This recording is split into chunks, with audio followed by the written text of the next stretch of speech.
Fact number 1। India में 2023 के आम बजट के बाद भी 7 लाख के ऊपर आप जितना कमाओगे आपको इनकम टैक्स देना पड़ेगा। लेकिन दुनिया में कई ऐसे देश हैं जहां पर आप कितना भी कमाओ आपको कोई टैक्स नहीं देना पड़ता। जी हाँ गाइस, उनमें सबसे पहला देश है यूएई, जहां तेल और टूरिज्म की वजह से खूब पैसा आता है, फिर भी यहाँ कोई इनकम टैक्स नहीं वसूला जाता। दूसरा है कतर। कतर भी यूएई की तरह ऑयल और नेचुरल गैस से खूब पैसा कमाता है और यहाँ पर भी कोई टैक्स नहीं लगता है। तीसरा देश है मोनाको, दुनिया का सबसे ज्यादा एवरेज इनकम वाला देश है, लेकिन यहाँ के लोगों से भी कोई टैक्स वसूला नहीं जाता। चौथा है कुवैत, जो कि दुनिया का पहला ऐसा देश है जिसकी करेंसी दिनार की वैल्यू सबसे ज्यादा है और यहाँ के नागरिकों से भी कोई इनकम टैक्स नहीं वसूला जाता। इसके अलावा मोल्डीव, सोमालिया, बहामास, बहरीन, बुरनई और ओमान जैसे देश है जहां पर इनकम टैक्स नहीं लिया जाता है। Fact number 2।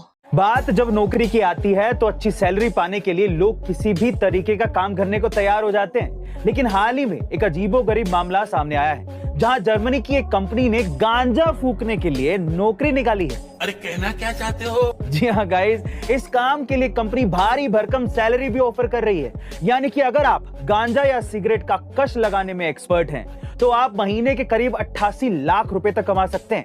हालांकि सैलरी सुनकर कोई भी इस नौकरी के लिए आवेदन करना चाहेगा, लेकिन यहां सिलेक्शन सिर्फ उसका ही होगा जो गांजा सूंघकर और उसे फूंक कर यह बता सके कि उस गांजे की क्वालिटी कैसी है।